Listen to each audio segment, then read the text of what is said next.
Hello everyone. I hope you're doing well as always. And today we will be talking about the project management, the basic process flow that you need to know for the PMP exam. The basic process flow. I will draw a flow chart over here, and that flow chart will clear up your idea that how things are placed when it comes to the concepts of understanding PMP. Okay, so keep that in mind. Let us continue. The very first thing that happens whenever you start something, so there is a needs assessment. This needs assessment will let us know what is the need, what is the gap in the market we are going to fill, why we are doing this project, the reason behind it. This will be recorded in the business case. Business case is a business document where the feasibility, you can say, of the project is recorded. Business case is a document where the return on investment is also written. Financial matrices will also be written over here. So business case is a business document, not a project document. Now, at the same time, another business document is created which is known as the benefit management plan. The benefit management plan is a document that will link your project with the organizational goals. Benefit management plan. What is benefit? Benefit are the results. Results that is actually needed for your project to achieve the organizational goals, right? That's the idea of the benefit management plan over here.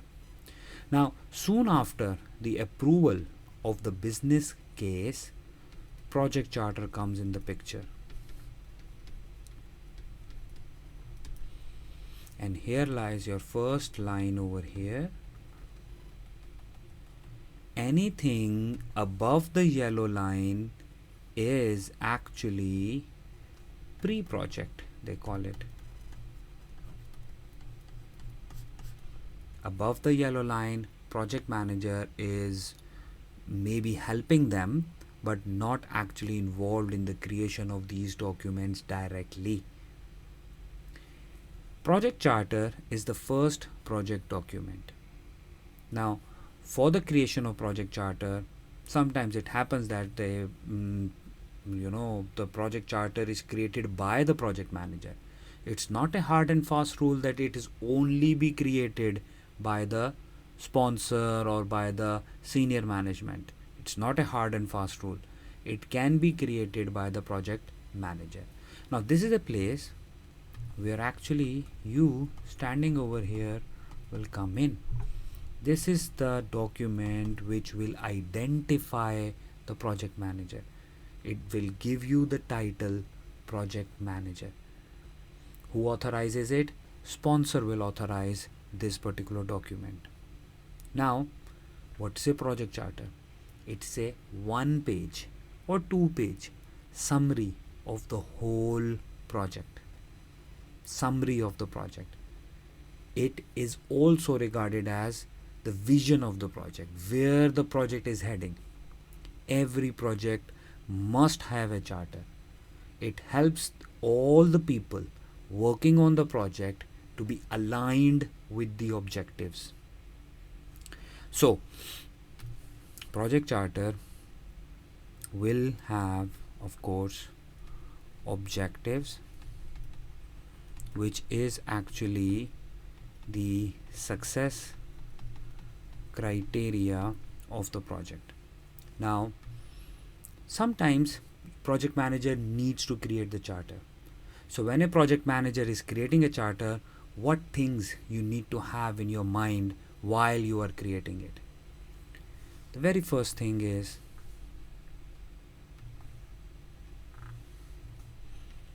you need to know or read business documents or study business documents. The idea of this step is so you know where the project is heading, what is the need that we need to fulfill over here, what are the benefits we are targeting, what is the organizational direction that we are focusing on. So you study the business documents. That's the first thing. At the same time, you need to know your stakeholders. You need to know your stakeholders. Why? Because a lot of information can be generated by the stakeholders while you are drafting the project charter. One thing you need to keep in mind, it is a good practice that if you know your stakeholders, keep them on board, and then create the charter, get the approval of the charter later on. It's a very good practice if you do like this. Why? Because if your stakeholders are not on board and you somehow take the approval of the charter and then you go to your stakeholders for help or assistance or anything, they might get frustrated, they might get not in a happy mood that how come this whole decision came up with. So you need to keep into account that your stakeholders, your key stakeholders, must be on board while you are creating a project charter. So you know your stakeholders and you establish communication with them. You know your stakeholders, you establish communication with them. Why you are doing these things actually? Because you need to negotiate and agree on project success criteria. Your stakeholders must be on board while you are drafting the project success criteria. So project success criteria is also actually linked with, of course, the success criteria over here, of course, and which is the objectives. Always keep that in mind. While you are creating a charter, of course, you also need to go and study any existing document. Make sure that you have the right knowledge. Any verbal agreement, any email correspondence that has happened, you must know that. Anything that has happened before, gather all the information and make sure you create a holistic understanding of the project. Means that a bird's eye view basically. Okay, so once your charter is ready, you get the approval. Now this is the point where once the charter gets approved, you will be given the title project manager. This is the point, you will be given the title project manager. And now after the approval of the charter, you can now use organizational resources for your project. Always keep that in mind. Once you get the approval of the charter, then lies the other line here, and you go down. You need to now start planning the project. Now this is the point where you can now start using organizational resources. Now when it comes to organizational resources, what does that mean? It means that now you can use your team members or funds. So the very first thing, I used to say this thing always, the very first thing that you can do is right now at this moment is get to know your team. At this moment, get to know your team. So basically the idea of resource management plan comes in.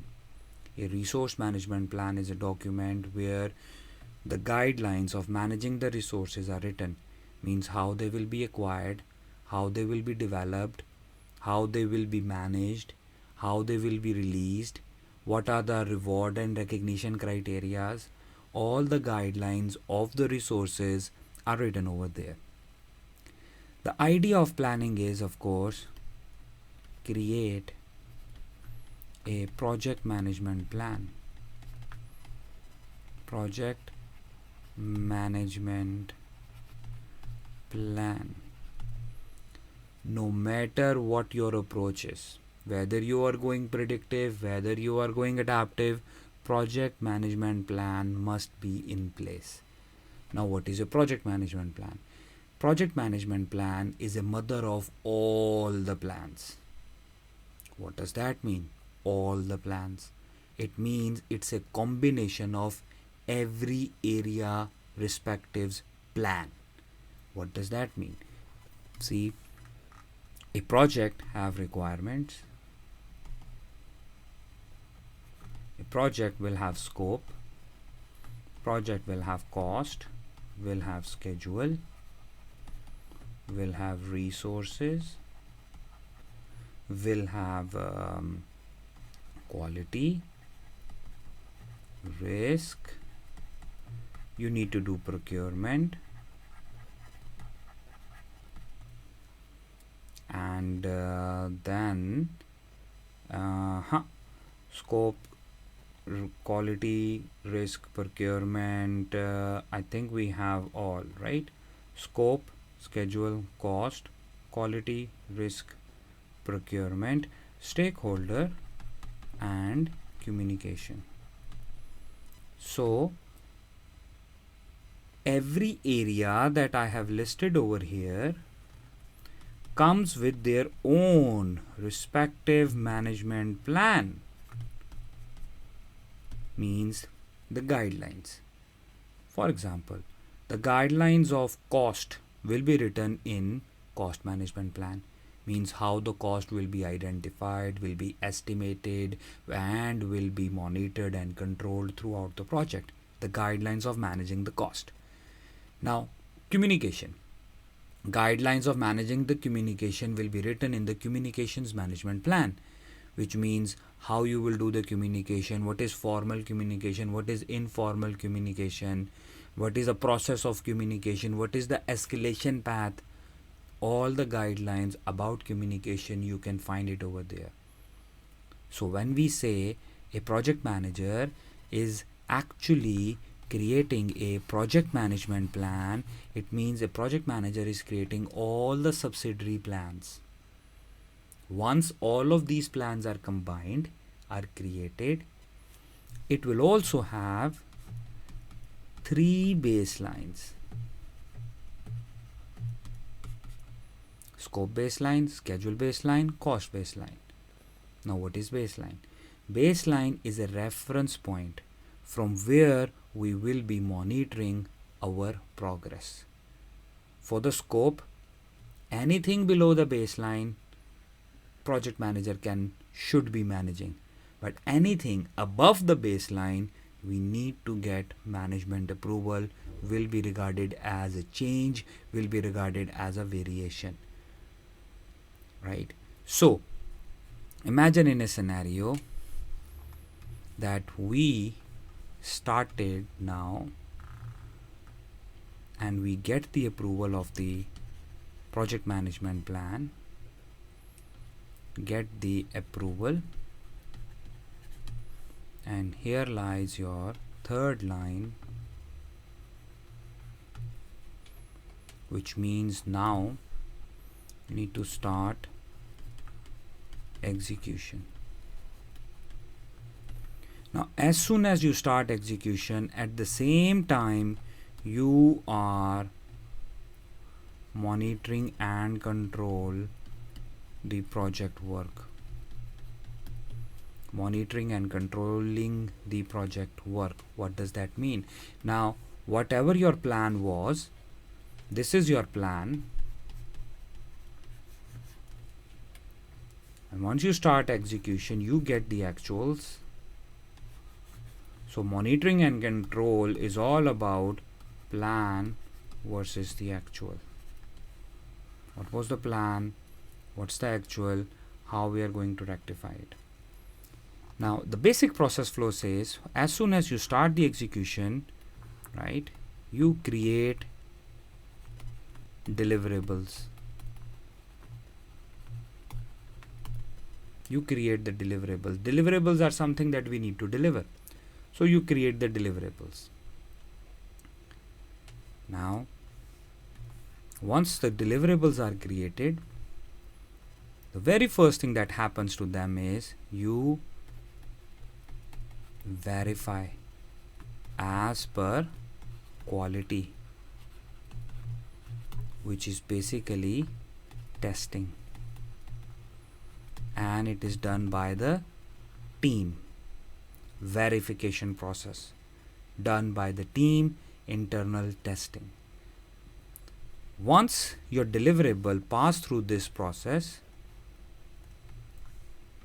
your deliverable will be known as verified deliverable.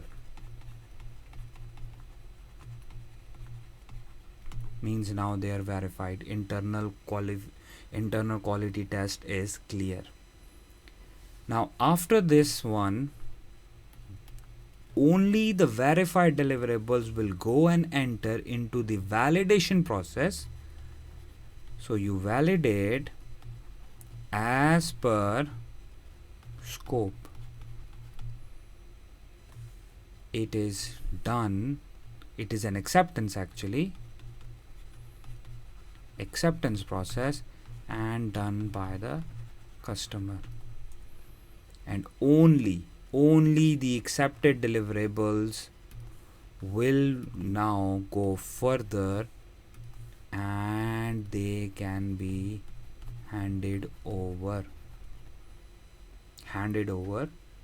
to the customer. Of course, the end users may be using it once it is done here. Now if you zoom out, and this is what we have explored here in our the basic process flow journey, this is just the idea that I am putting over here, that you start with the needs assessment. You see here at the top, you start with the needs assessment and the business case. Here the business documents are there, that's why I have written here pre-project. Then you start the project, which is now you are creating the project charter, getting to know your stakeholders, establishing communication with them, agreeing on the success criteria, get the approval of the project charter, and that's whole the initiation process. Then you go and do the planning, where you plan each area one by one. It is a very lengthy process, but right. So maybe you can find the whole detail of planning maybe in some other video, and then you start the planning, you get the approval of all your project management plan, and you start the execution. Once you start execution, actuals are coming, deliverables are creating, and at the same time you are monitoring and controlling the project, which means what was the plan, what actually is happening, what are the variations, what are the changes, how you are handling issues, how you are handling team conflicts, all happens here. And then you create the deliverables. Those deliverables are verified as per the quality, the verification process, the testing done by the team, and then comes the validation process, where they are validated, accepted by the customer, and then they are handed over. Now, if you zoom into all of these areas, there is a list of steps that you need to know. But whenever you study your PMP, keep this flowchart in your mind or take a printout of this. I will attach the PDF here somewhere in the video link in the description, and you can download this thing. Always keep this in your mind and you can never get wrong.